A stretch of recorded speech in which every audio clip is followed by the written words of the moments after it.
যে নিয়ত নেক কাজের নিয়ত করার পরে করতে পারে নাই, আর যে করতে পারে তাকে 70 থেকে 700 গুণ পর্যন্ত সওয়াব লিখে দেন। সুবহানাল্লাহ। এই বান্দা তাওবার নিয়ত করলো কিন্তু করতে পারে নাই।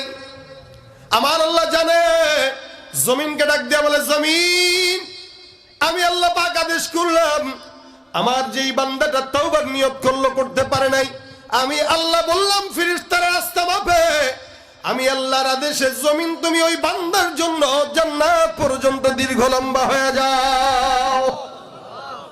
আমার আল্লাহর আদেশে বান্দার রাস্তা ফেরেশতারা মাপতেছে, এদিক দিয়ে জমিনও লম্বা হতেছে, জমিনও লম্বা হচ্ছে, জমিনও লম্বা হচ্ছে।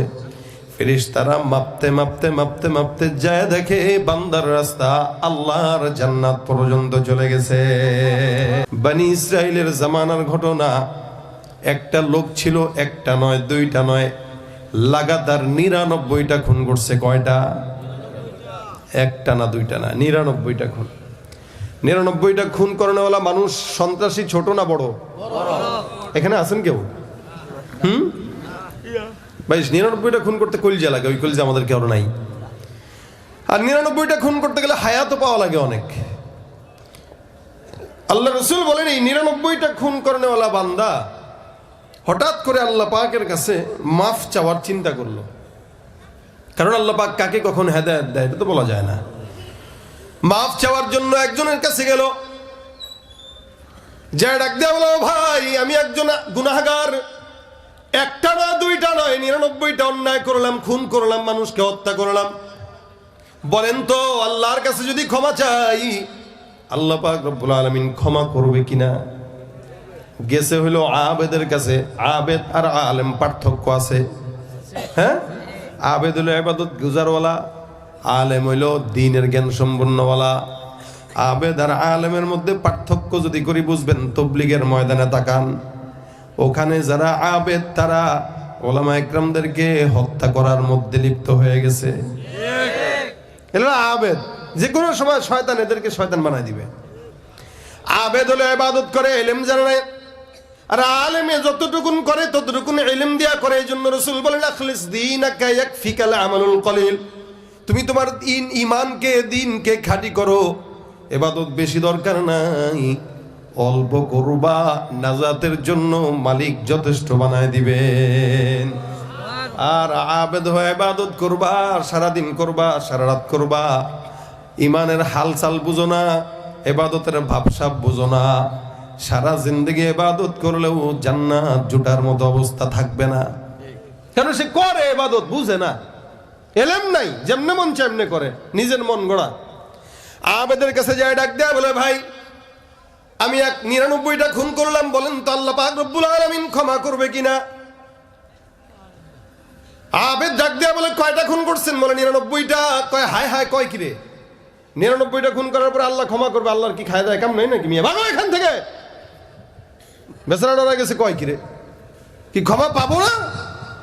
আরে মিয়া না, 199টা খুন করছে, অত সোজা না মাফ চাওয়া। যান যান যান, অন্যদিকে তাকান। এমন তো সন্ত্রাস। 99টা খুন করানোওয়ালা বান্দা কত বড় সন্ত্রাস। বান্দা চিন্তা করে, হায় হায়, খুন করার পরেও যদি ক্ষমা যদি না পাই, তাহলে এই বদমাইশে রাখা দরকার কি, এটারও খুন করে দেই।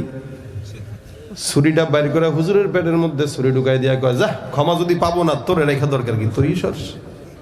এখন হয়েছে কয়টা? 100টা খুন। হায় হায়, দেখবেন কাজ করে, এজন্য খুন করে। খুন করার পরে বিবেক নাড়া দেয়। বান্দা এখন কয়, মালিক 99টা খুন ছিল, আল্লাহ কম ছিল, এখন 100টা হয়ে গেছে। মালিক গো, এখন কি করব? খুঁজতে খুঁজতে একজন আলেমের কাছে চলে গেছে। আলেমকে ডাক দেয়া বলে, হুজুর আমি খুন করছি 100টা, কি করব বলেন? আমার মাওলার কাছে ক্ষমা চাই, মাওলা ক্ষমা করবে কিনা? আলেম ডাক দেয়া বলে, কয়টা খুন করলা? 100টা খুন। আল্লাহর বান্দা ডাক দেয়া বলে, হে আলেম, ডাক দেয়া বলে, এই গুনাহগার 100টা খুন করছো, টেনশনের কারণ নাই। আমার মাওলা পাক রব্বুল আলামিন এত দয়ার আল্লাহ, তোমার গুনাহ যেখানে শেষ, আমার মাওলার দয়া সেখান থেকে শুরু। তুমি 100টা খুন করো, 1,00,000 খুন করো, 1 কোটি খুন করো, যত কোটি খুন করো না কেন, নবী করিম সাল্লাল্লাহু আলাইহি ওয়াসাল্লাম বলেন, মহাব্বত, প্রেম আর ভালোবাসা যখন আল্লাহ পাক রব্বুল আলামিন বানায়, এটাকে 100 ভাগে ভাগ করেন। কয়শো? 100 মহাব্বত রে 100 ভাগে ভাগ করার পর রসুল বলেন 1 ভাগ মহাব্বত কেবলমাত্র আল্লাহ পাক সারা দুনিয়ার মধ্যে ছড়ায় দিছেন। এই 1 ভাগ মহাব্বতের কিঞ্চিত আপনার দিলে আল্লাহ পাক দিছেন, যার কারণে সন্তানের প্রতি এত মায়া, বিবির প্রতি স্বামীর এত মায়া। 1 ভাগ মহাব্বত নিয়া মাখলুকাতের মধ্যে দিছেন, জিন্নাতের মধ্যে দিছেন, ইনসানের মধ্যে দিছেন। বাকি থাকলো কত ভাগ? 99। আমার নবী ডাক দিয়া বলেন, উম্মত, বাকি 99 ভাগ মহাব্বত কেবলমাত্র আমার আল্লাহ বান্দাকে ক্ষমা করার জন্য মাওলার দিলের মধ্যে রেখে দিছে। আহা, এই কারণে তো আল্লাহ পাক রব্বুল আলামিন বান্দাকে মায়ের গর্ভ থেকে নিয়ে মৃত্যু পর্যন্ত নিয়ামত দিয়ে ভরপুর করে রাখেন। নয়তো একটা বান্দা জন্ম নেওয়ার পর মায়ের পাশে যখন শোয়, ঘুমায়, মা একবারে দিকে শোয়, একবারে দিকে শোয়। সন্তানকে দুধ পান করানোর জন্য মায়ের কখনো ঘুম ঠিক মতো হয় না। এমন ঘুমে বিভোর, স্বামী বাহির থেকে ঘরে আসে, দরজায় টোকা দিতে দিতে দিতে দিতে একদম দরজা ভেঙে ফেলে, বউ টের পায় না ঘুমের জ্বালায়। সারা রাত দাঁড়ায় থাকলো গেটের মধ্যে, বউ দরজা খুলে নাই। আমার সঙ্গেও হইছে, এটা বিবিদের সঙ্গে হয়। 3 ঘন্টা 4 ঘন্টা পর্যন্ত দরজায় টোকা দেই, মোবাইলে ফোন দেই। মাহফিল থেকে আইসা ফজর পর্যন্ত অপেক্ষা করছি মাদ্রাসায়, বিবি দরজা খুলে নাই। ওই যে বাচ্চাকে খাওয়াইতে হয়, দিনে ঘুমাইতে পারে না, রাত্রে ঘুমাইতে পারে না, ঘুমের কাজা। এই মুসলমান, এই বাচ্চাটা মায়ের এই জায়গাটায় ঘুমায় থাকে, এত বড় একটা দেহ মায়ের, আর বাচ্চাটা এতটুকু। এমনও তো হতে পারতো মাটা উল্টা বাচ্চার গায়ের উপরে পইরা সন্তান মৃত্যুবরণ করতে পারতো। আমার আল্লাহ পাক রব্বুল আলামিন ঘুমের মধ্যে মায়ের কাঁধটাকেও আমার মাওলা নিজেই পরিবর্তন করায়, বাচ্চাকে মৃত্যুর কারণ বানায় না। এই যে স্বামী বারবার করে দরজায় টোকা দেয়, মা দরজা খুলে না, বউ দরজা খুলে না। কিন্তু একটু চিন্তা করেন তো, এত গভীর ঘুম, অথচ বাচ্চাটার ক্ষুধা লাগছে, একটু নাড়া দিয়ে ওয়া করতে দেরি, গভীর ঘুম ভাঙতে দেরি করে না। ঘুম ভাঙান কে? শিশুকালে মায়ের দুধে বাঁচাও খোদা প্রাণ, মায়ের স্নেহে বেড়ে উঠি তোমার অবদান, বন্ধু হয়ে ভালোবাসা, বন্ধু হয়ে ভালোবাসা ছড়াও জগতময়,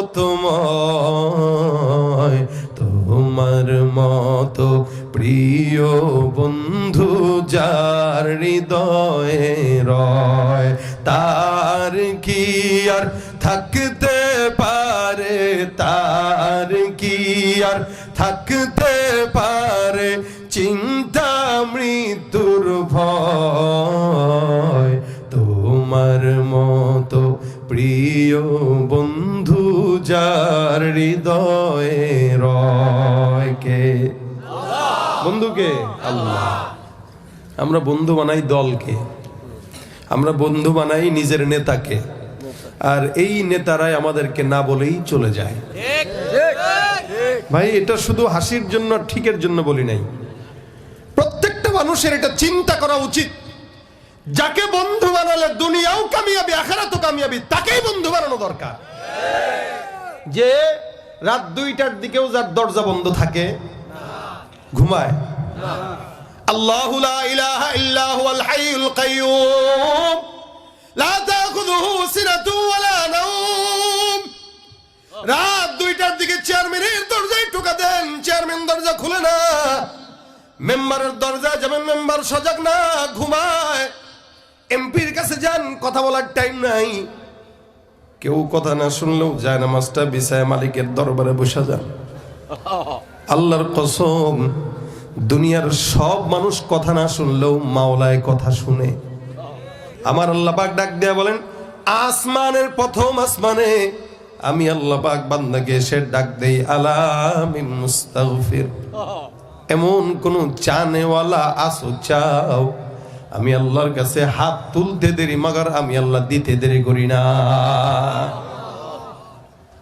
এ ভাইরা আমার, এক বান্দা মাজুসি 80 বছর পর্যন্ত মূর্তিরে ডাকছে, বুঝে নাই ঈমান কি, আল্লাহ কি, খোদা কি, যার কারণে মূর্তিকে সামনে নিয়ে বলে সনম সনম সনম সনম। মূর্তি কথা বলে না, জবাব দেয় না, বারবার মূর্তির সামনে খাবার নেয়, মান্নত করে, আর মূর্তির পা ধরে সালাম করে, মূর্তিকে সেজদা দেয়, বারবার বলে সনম সনম সনম সনম সনম সনম সনম। 80 বছর হয়ে গেল, মূর্তি কোনোদিন জবাব দেয় নাই, মূর্তি কোনোদিন তার কোনো ক্ষতিও করে নাই, উপকারও করে নাই, তার কথাও বলে নাই, তার সঙ্গে কোনো মুআমেলাও করে নাই। 80 বছর পর্যন্ত কেবল সনম সনম বলে গেছে। হঠাৎ করে 80 বছর পর একদিন জবান দিয়া শব্দ ভুল কমে বের হয়ে গেছে, সনম সনম সনম সনম সামাদ। কার নাম? কুল হুয়াল্লাহু আহাদ আল্লাহুস সামাদ, কুল হুয়াল্লাহু আহাদ আল্লাহুস সামাদ, লাম ইয়ালিদ ওয়া লাম ইউলাদ ওয়া লাম ইয়াকুল লাহু কুফুয়ান আহাদ। মূর্তিকে এতদিন ডাকে, মূর্তি কথা বলে না, হঠাৎ করে জবান দিয়ে বলে গেছে সামাদ। আমার আল্লাহ আসমান থেকে ডাক দিয়ে বলে লাব্বাইকা ইয়া আবদি, এ আমার বান্দা বল, এতদিন পর্যন্ত তুই আমাকে ডাকিস নাই, মূর্তিকে ডাকলি, এখন আমাকে ভুল কমে ডাকলি, বান্দা তোর কোনো প্রয়োজন থাকলে আমারে বল, আমি আল্লাহ বান্দা তোর জন্য হাজির। আমার আল্লাহ পাক রব্বুল আলামিন বান্দাকে আসমান থেকে গাইবে আওয়াজ দিয়ে দিছে। বান্দা চিন্তা করে, হারে 80 বছর পর্যন্ত ডাকলাম, জবাব পাইলাম না, 80 বছর পরে ভুল ক্রমে জবান দিয়ে বের হয়ে গেছে সমাদ। তার মানে আসমান থেকে গাইবে আওয়াজ কে দিল? নিশ্চিত আসমানে এমন একজন মাওলা, যেই মাওলা তার বান্দা ডাকতে দেরি হয় লেকিন জবাব দিতে দেরি হয় না। ডাকতে যদি হয় এমন মাওলাকেই ডাকবো যাকে যে কোনো ভাবে ডাকলেই পাওয়া যায়।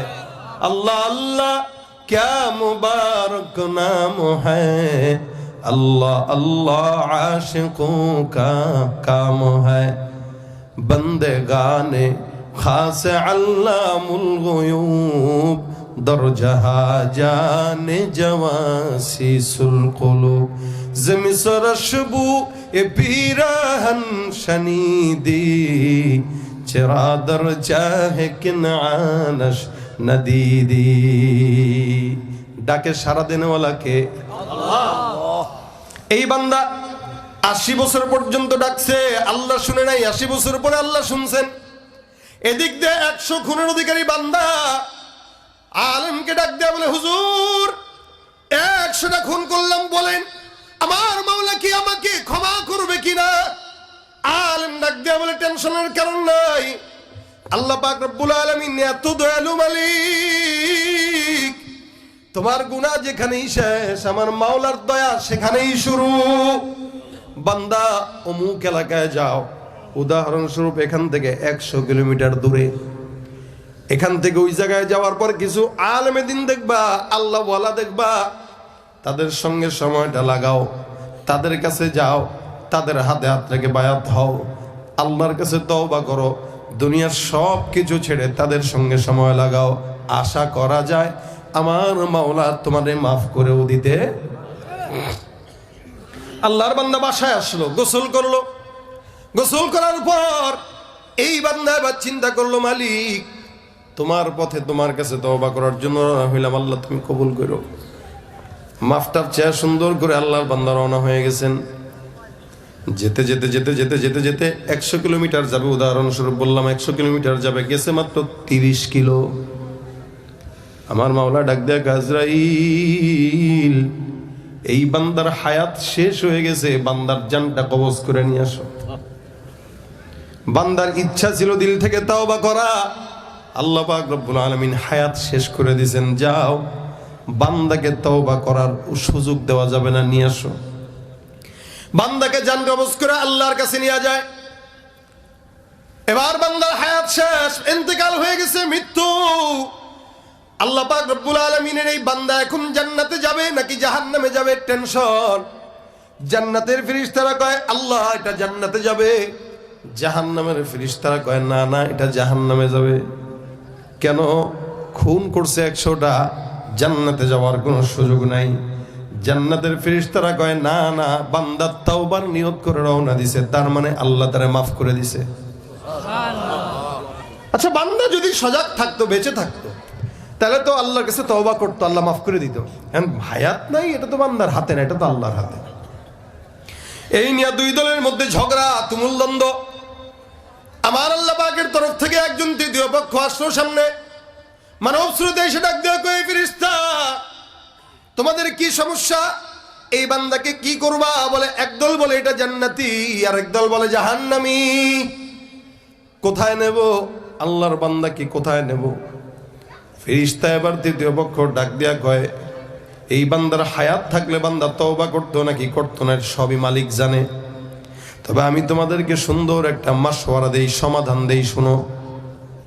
এই বান্দা যেহেতু 100টা খুন করলো, তওবার জন্য রওনা হয়ে গেল, কিন্তু তওবা করতে পারে নাই। প্রতিমধ্যে বান্দার হায়াতটা শেষ হয়ে গেছে। অনেক সময় আমরাও মনে করি 50-60 বছর হইলে আল্লাহর কাছে তওবা করব, কিন্তু চারিদিকে তাকায় দেখেন এই সমাজের 20 বছরের যুবকরাই হুন্ডা অ্যাক্সিডেন্টে মারা যায়, আর 80 বছরের বাবা ঘরের মধ্যে বিছানায় কাতরায় মরে না। আপনি মনে করলেন 60 বছর বয়সে তওবা করবেন, বাঁচবেন, গ্যারান্টি আছে? ও বলেন আছে? এখান থেকে বাসা পর্যন্ত যাব, কোনো গ্যারান্টি নাই। হায়াত যে কোনো সময় 1 সেকেন্ডের মধ্যে নিভে যেতে পারে কি পারে না?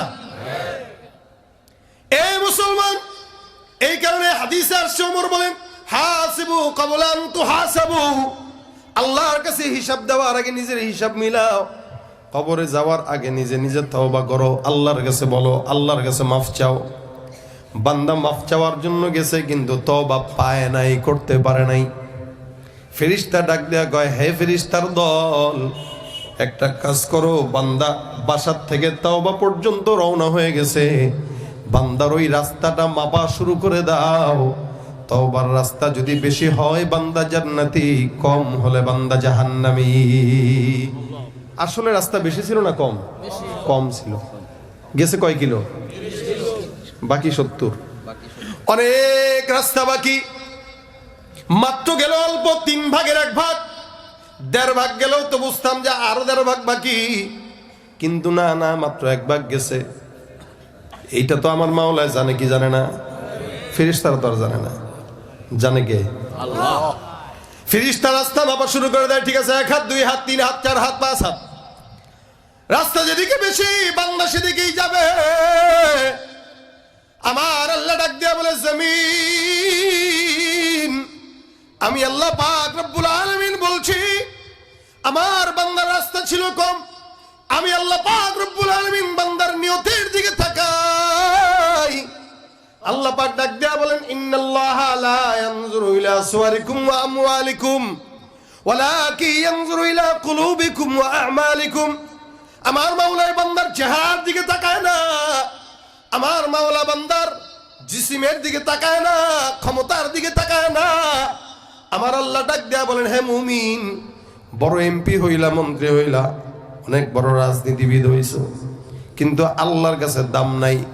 আরেকজন রিকশাওয়ালা গরিব, চামড়া কালো, ইমানের কারণে আমি মাওলার কাছে রিকশাওয়ালার দাম কোটি গুণে বেশি।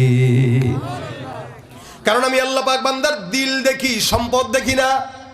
এই বান্দা তাওবার নিয়তে গেছে। নবী বলেন, মান হাম্মা বিহাসানা, কেউ যদি একটা নেকের কাজের নিয়ত করে, আল্লাহর নবী ডাক দিয়া বলেন, যদি নিয়ত করলো কিন্তু নেক কাজ করতে পারে নাই, রাসূল বলেন, কাতাবাল্লাহু লাহু হাসানাতান কামিলা, আমার আল্লাহ পাক ওই বান্দার আমলনামায় পরিপূর্ণ একটা সওয়াব বান্দাকে লিখে দেয়। যে নিয়ত, নেক কাজের নিয়ত করার পরে করতে পারে নাই, আর যে করতে পারে তাকে 70 থেকে 700 গুণ পর্যন্ত সওয়াব লিখে দেন।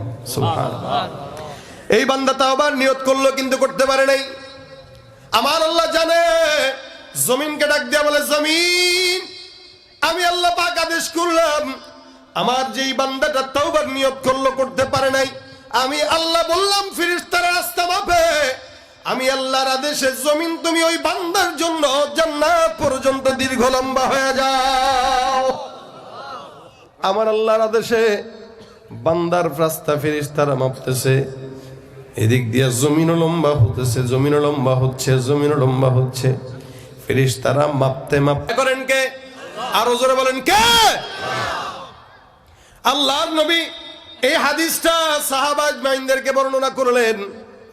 সাহাবা একরাম শুনে নাও, বনি ইসরাইলে কোন উম্মত যারা 100টা গুনাহ করলো, অন্যায় করলো, এমন উম্মতকে আল্লাহ যদি জমিনটাকে লম্বা বানায় মাফ করতে পারে, তোমার মতো আখেরি নবীর উম্মতকে আমার আল্লাহ আরো বেশি আগে বান্দাকে মাফ করে দিবে। সুবহানাল্লাহ।